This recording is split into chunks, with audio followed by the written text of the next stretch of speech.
Olá, hoje é domingo 20 de dezembro, são quase 5 horas da tarde e nós estamos aqui para fazer as nossas reflexões de 2020. O fato começou na quarta-feira, convidando o professor de História do Departamento de História da Universidade Estadual de Maringá para a gente refletirmos juntos como foi 2020.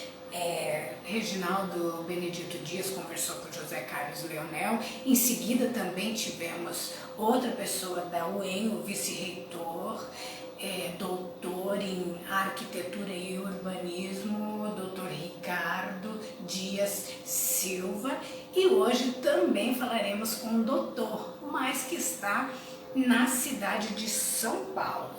O nosso convidado de hoje é o Dr. Edson Umeda, diretor técnico do Departamento do Hospital Infantil Cândido Fontoura, em São Paulo, médico anestesiologista e presidente da Sociedade Bioética de São Paulo. Com o Dr. Edson, nós vamos fazer essas reflexões, como foi viver este ano de pandemia, para uma pessoa que trabalha diretamente ligada com a saúde dentro de um hospital. Vamos lá.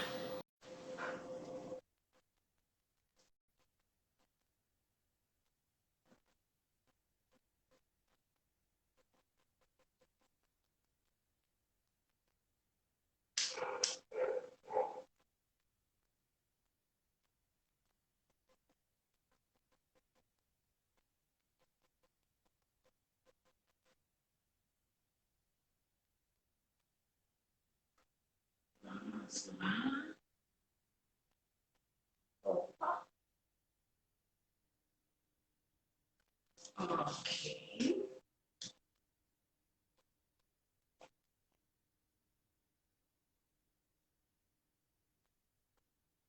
Muito bem, agora vai.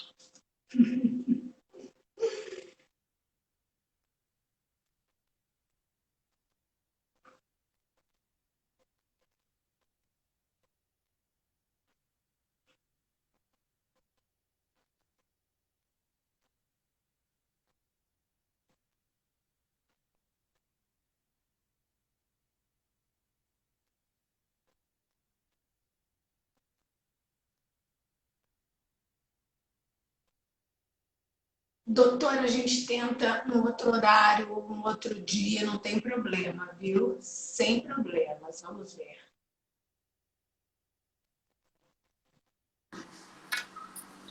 Boa tarde, doutor Edson Menezes.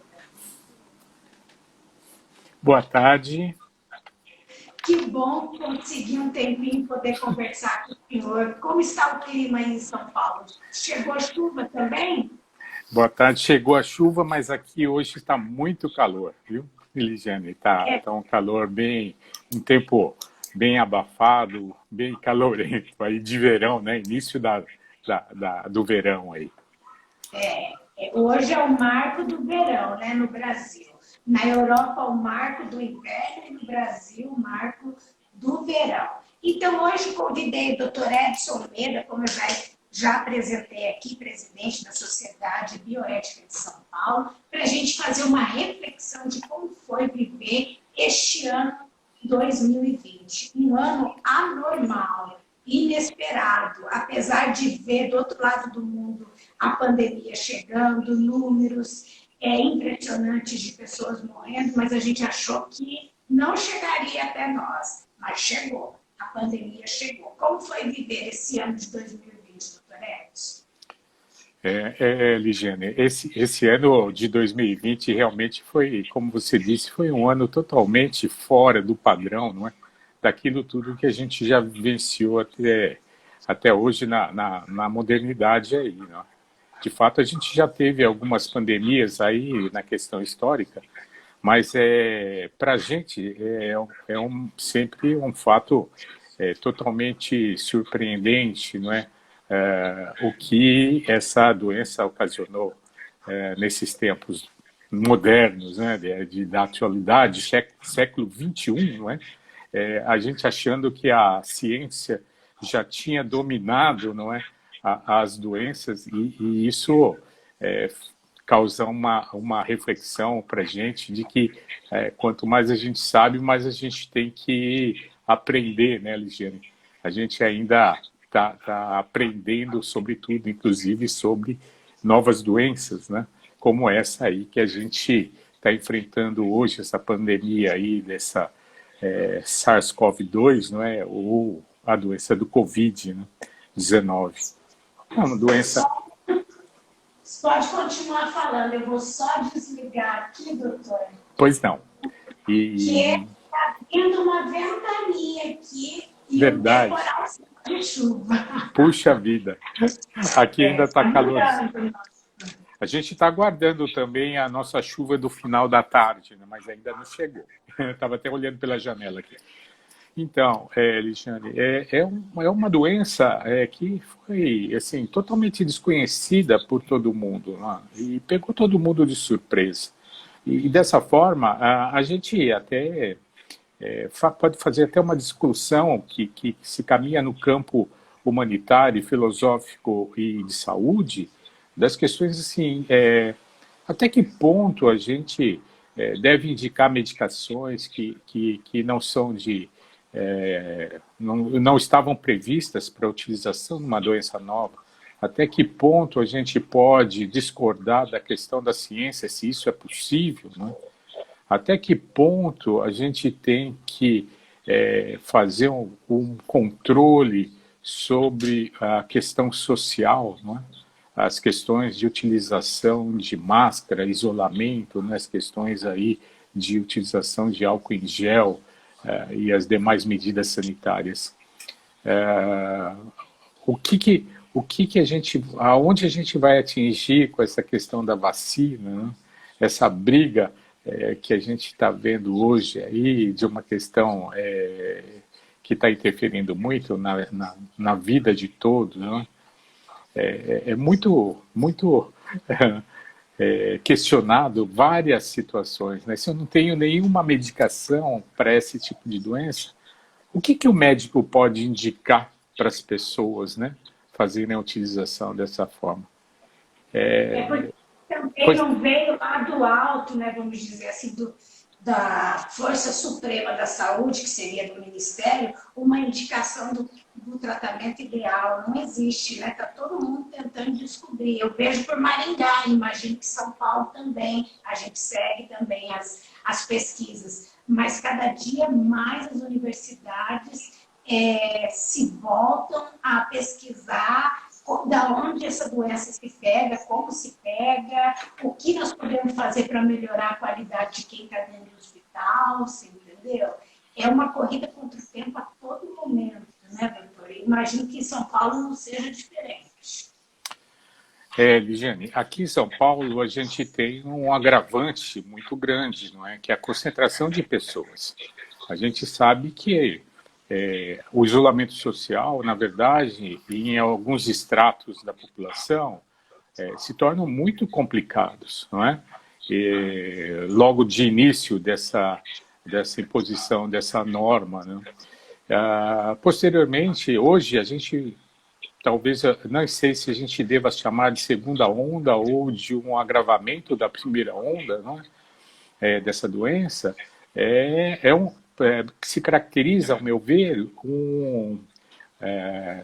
uma nova onda de infecção daquelas pessoas que se resguardaram nesse período de isolamento, não é? Que conseguiram, dentro da sua questão econômica, ficar dentro de casa e agora, por uma questão até de sobrevivência, estão saindo para trabalhar, não é?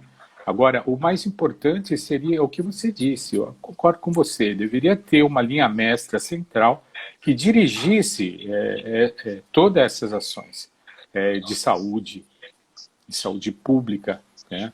E que tivesse uma diretriz que os estados e municípios pudessem contribuir engrandecendo essa situação.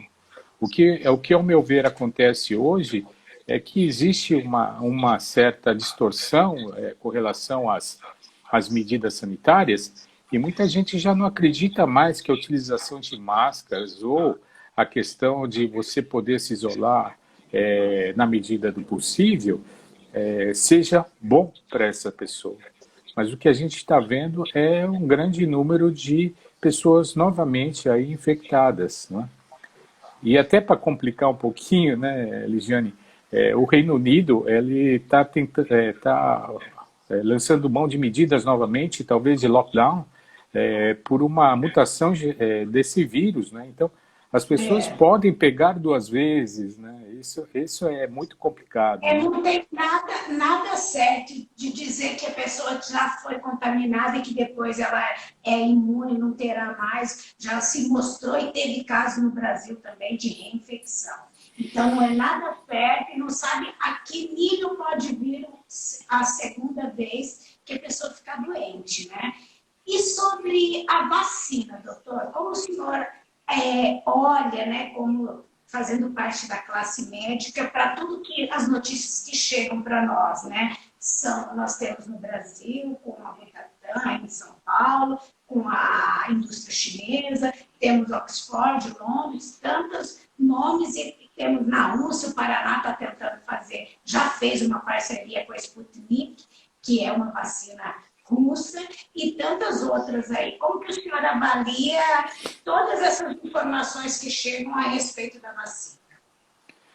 Então, Ligiane, o que eu acredito é que a gente deva realmente seguir o rigor científico, não é?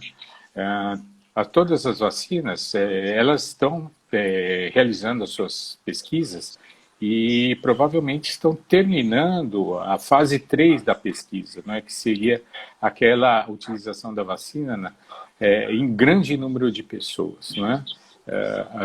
Essa questão da vacinal, ela existe de acordo aí com as fases 1, 2, 3 e 4. Nós estamos na fase 3 de uma publicação.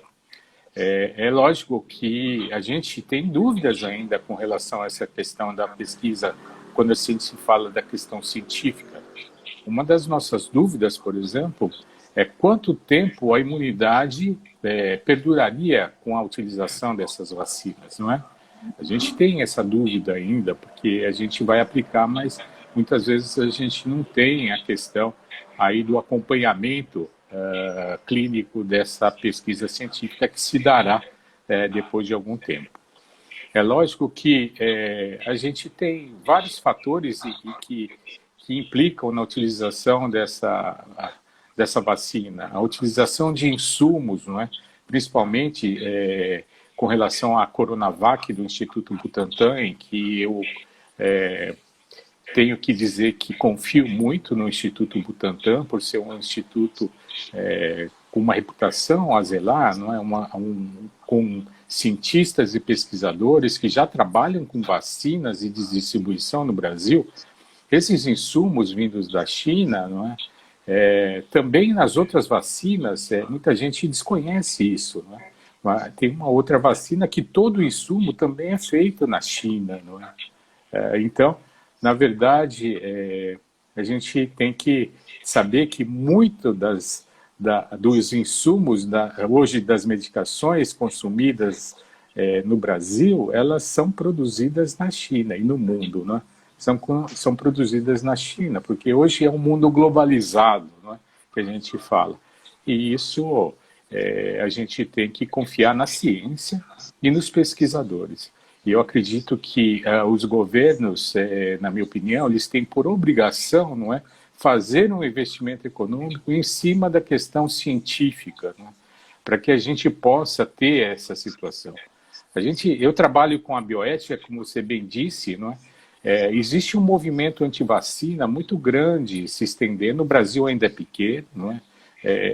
Ficou exaltado por essa questão vacinal aí dessa pandemia, mas na Europa ela tem uma repercussão grande, não é? Até surgiu que você já deve ter ouvido, né, Ligiane, que muitas vezes a vacina não deveria ser dada às crianças porque poderiam desencadear autismo, não é?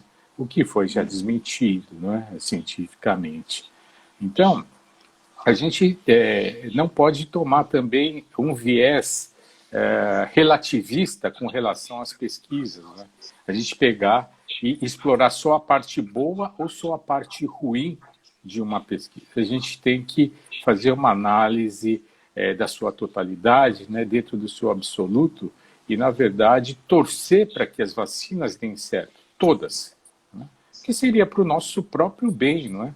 Para que a gente tome novamente a confiança de poder sair nas ruas, não é? E não voltar para casa trazendo o vírus e podendo infectar as nossas pessoas queridas aí, principalmente as pessoas mais idosas, não é? Eu tive vendo uma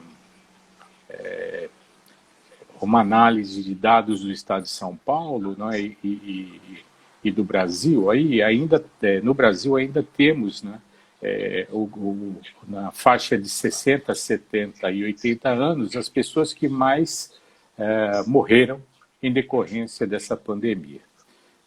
As crianças, graças a Deus, talvez por um sistema imunológico aí que não seja ainda totalmente maduro, né, elas estão protegidas. Mas veja bem, nessa nova saída aqui do isolamento, aqui em São Paulo, a gente já tem a informação que a faixa de crianças de 1 a 10 anos aumentaram em 4 vezes a contaminação pelo Covid, né? Então, é preocupante no sentido de... Aqui nos nossos boletins, nos últimos 2 meses, nós superamos os recordes de crianças contaminadas, chegamos a 100 crianças, numa cidade de 450 mil habitantes, que é a nossa cidade aqui em Maringá. São números muito assustadores. A gente está se preocupando muito com isso, não é? E também volto à sua fala, eu como diretor técnico no hospital de especialidade pediátrica, não? A gente está muito receoso quanto a esse aumento do número de crianças infectadas e até o que vai ser desenvolvido a partir da infecção pelo Covid, não é? Porque no adulto, no começo, a gente ficou meio desorientado de como agir, de qual medicação ministrar, de como proceder com as questões aí de procedimentos de intubação, não é, para ventilação mecânica, etc. e tal. E a gente está com um receio um pouquinho maior e com relação às crianças um pouco maiores, os adolescentes, não é, que estão indo para a balada. A gente sabe, não é, que essas crianças maiores, elas estão em aglomerações, não é, e se sentem meio que imunizadas com relação a questão da doença. É uma preocupação que nos atinge dentro da especialidade aí da pediatria, né?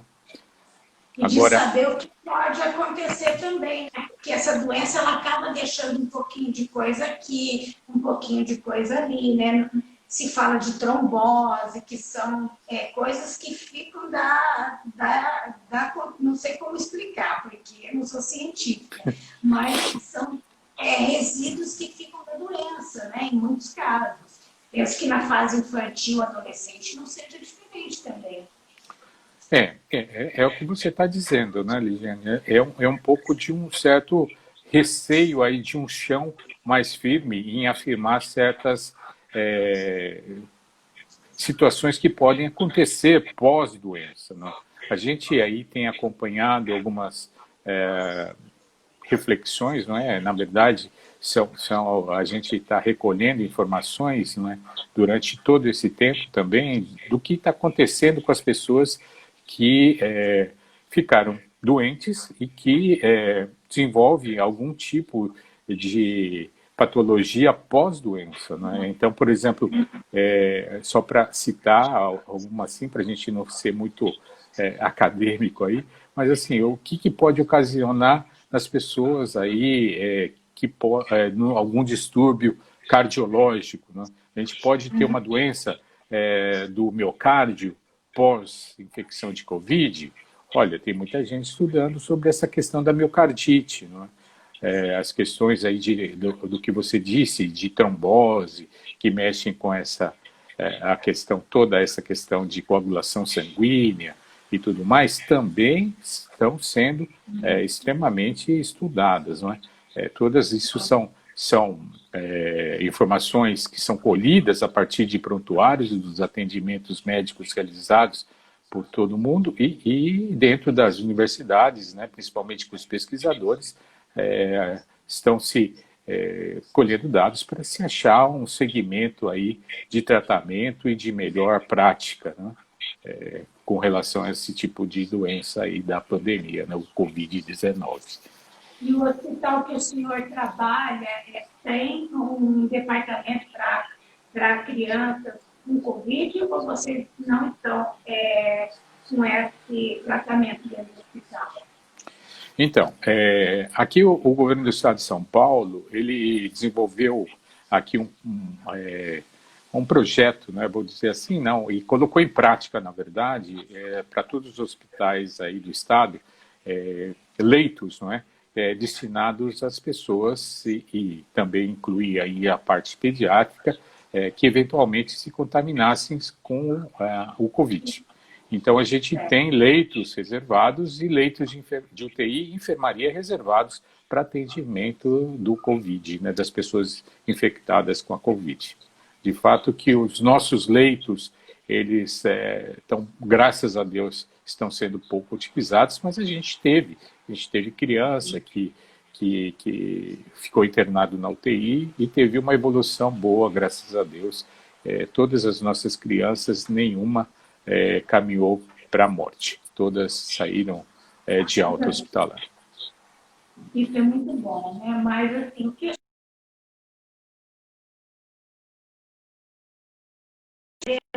acontece dentro do hospital para esse momento o brasileiro gosta de abraçar, o brasileiro gosta de estar junto com todo mundo, gosta de festa. Mas esse ano tem que ser diferente, né, doutor? Tem até uma fotografia do doutor Gonzalo Vecina, que é um professor aqui titular da saúde pública da Universidade de São Paulo, não é?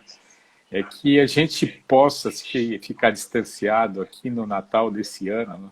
Para que a gente possa se encontrar no Natal do ano que vem. Eu acredito que assim, a gente tem que ser racional. E nesse ponto, acima da questão um pouco emocional, não é? E do coração. Lógico que a gente quer estar junto, é o que você falou, o brasileiro é um povo afetuoso, é um povo de coração bem quente, eu vejo isso porque eu sou adepto ultimamente não, já há algum tempo, a utilização não individual de transporte, então utilizo muito transporte público, e eu vejo aglomeração dentro dos metrôs, dos trens, não é? Dos ônibus aqui em São Paulo.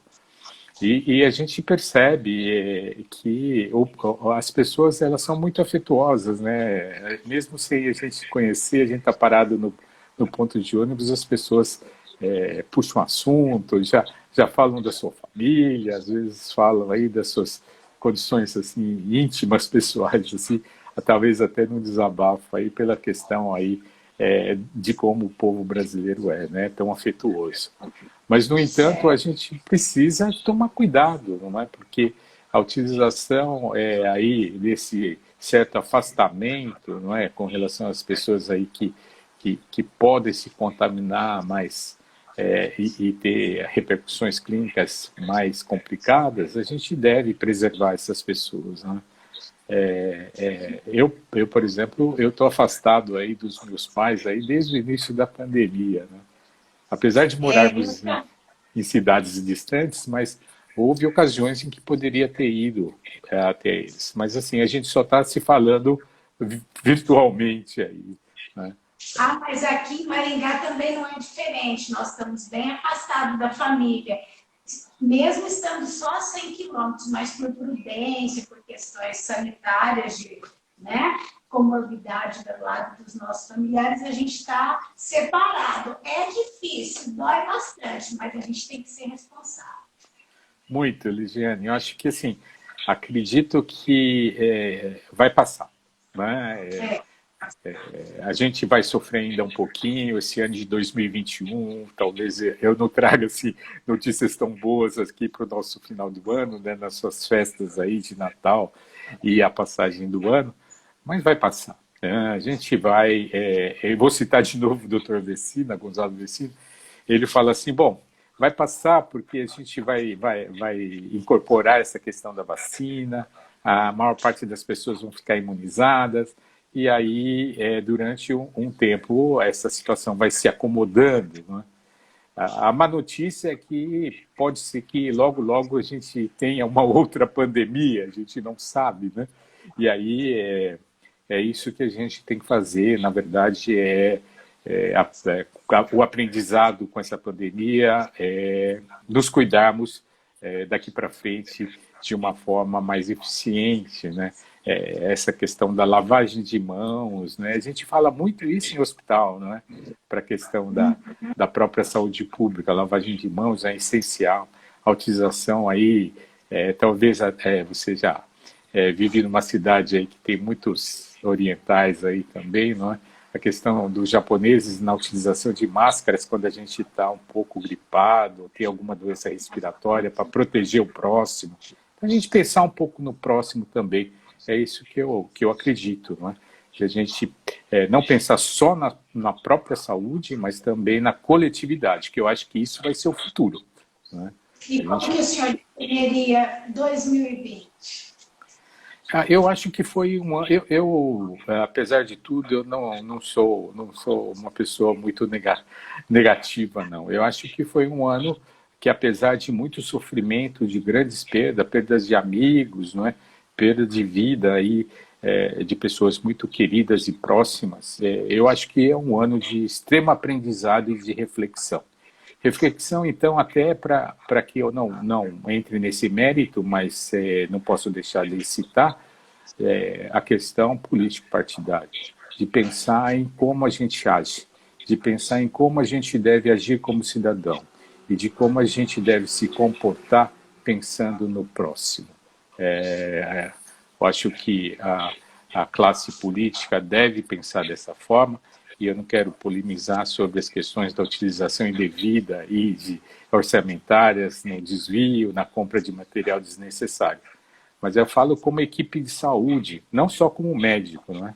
Eu falo dentro de toda a equipe de saúde, porque o corpo de enfermagem é bárbaro no atendimento disso. Eu acredito piamente, se a gente não tivesse o nosso sistema único de saúde, o Brasil hoje ia estar muito, muito pior do que a gente está enfrentando essa pandemia hoje.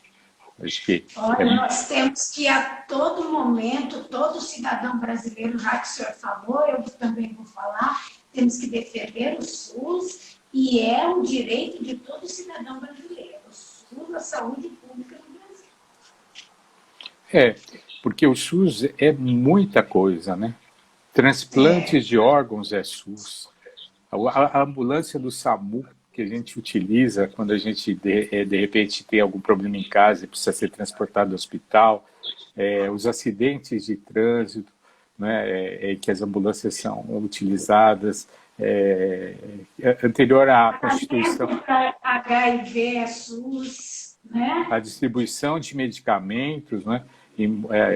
Embora tenha medicamentos muito caros aí, que existe uma batalha judicial sobre essa situação, mas é tudo SUS, não é?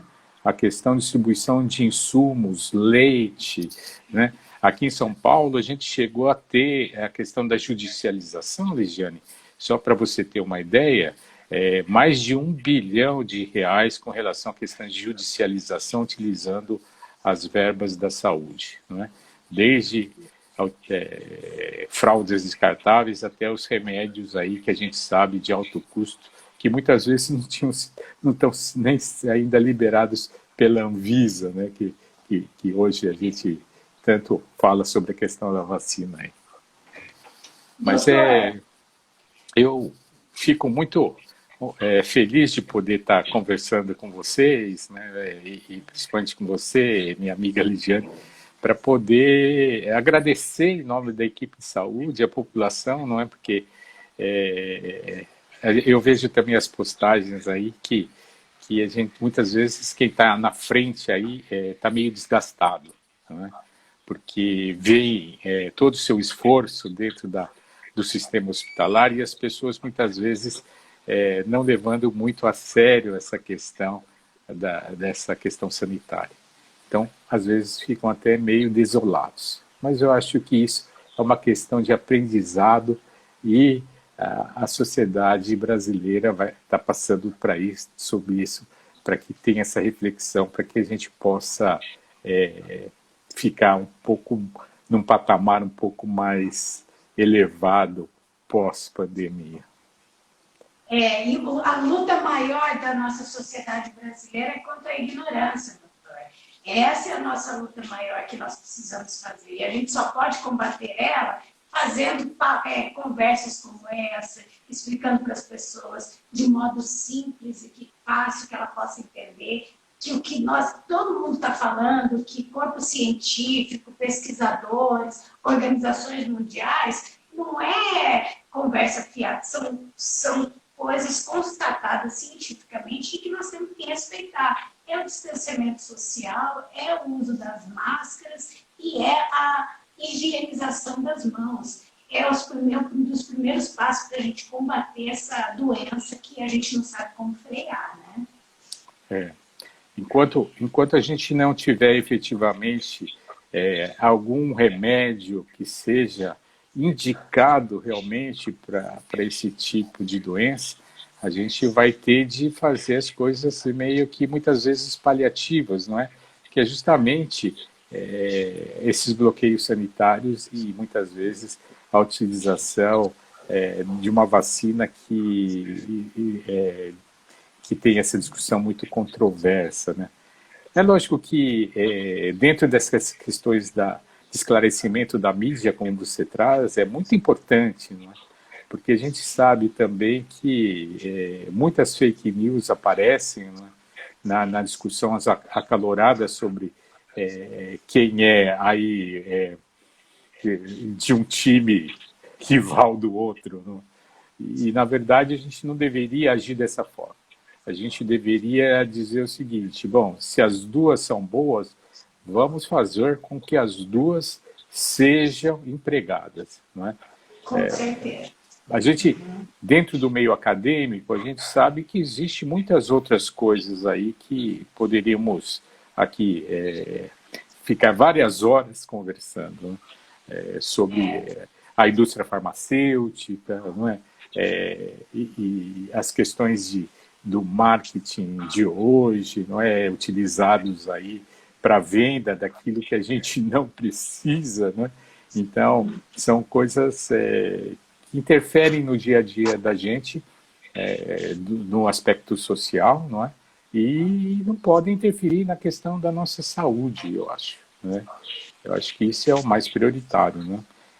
Tanto da nossa saúde física quanto a nossa saúde mental, porque uma das coisas que eu acho que a gente está mais abatido, quem não pegou essa Covid e tal, seria as questões psicológicas de ficar em casa, de ver parentes ou amigos próximos nesse sofrimento que essa doença impõe. Eu acho que é muito, muito complicado esse aspecto psicológico aí dentro dessa nossa situação, viu, Ligiane? É isso mesmo, doutor. Agradeço mais uma vez a sua participação aqui com a gente, refletindo sobre vários pontos aí dessa doença, dessa pandemia e de comportamento também. Agora eu pediria para o senhor uma mensagem. Chegamos aí a mais uma etapa final, mais um ciclo se encerrando, né? Fim de ano, de Natal e passagem de ano, 2021 está chegando. Jane, eu primeiramente agradeço o seu convite mais uma vez, muito agradecido, muito honrado por falar em Maringá. Essa semana também falei aí para os residentes da Comissão de Residência Médica aí, do Hospital aí, Metropolitano de Sarandi, né? Através aí do meu cargo aí também de bioeticista, né? Falei sobre saúde pública. Como eu disse a você, eu não sou uma pessoa que muito negativa, não é? É lógico que eu tento ser um pouco racional, ou mais racional do que emocional. mas acredito que isso vai trazer um crescimento muito grande para muitas pessoas, inclusive para a nossa sociedade como um todo.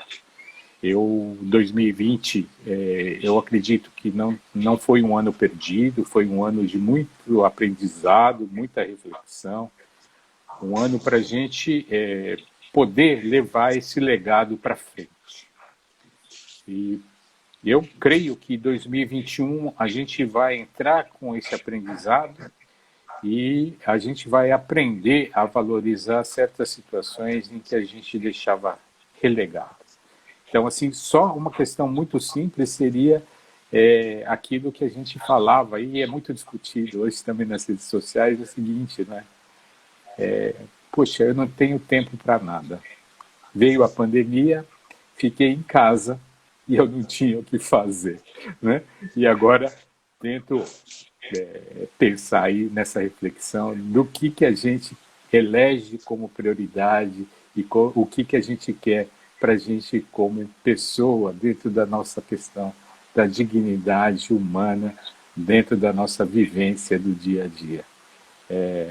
Eu desejo para todo mundo, realmente, do coração, que, como católico que sou, que Jesus possa abençoar todos, né, e que a gente tenha um 2021 que eu acho que assim, não é uma questão de normalidade, mas é uma questão da gente voltar à nossa trajetória dentro da nossa vivência aí. Que todos possam celebrar 2021 trazendo essa experiência, que sejam todos de muito sucesso e principalmente de muita saúde.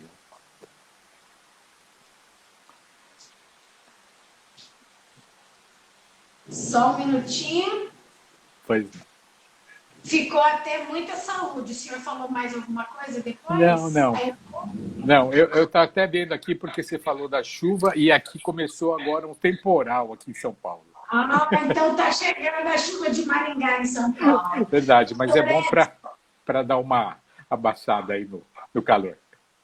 Com certeza, muito obrigada pelo seu tempo aqui com a gente, para poder refletir sobre vários aspectos da saúde dessa pandemia e tudo de bom para o senhor e sua família. Boas festas e muita luz no coração. Até mais, doutor. Muito obrigado, Luciano. Obrigado a todos que tiveram a paciência de ouvir aí. Obrigado. Até mais. Até mais. Então, nós ouvimos o Dr. Edson Meda, presidente da Sociedade de Bioética de São Paulo. Vale a pena ouvir essas palavras do Dr. Edson nesse momento que estamos vivendo essa pandemia. Eu agradeço muito a sua participação aqui com a gente.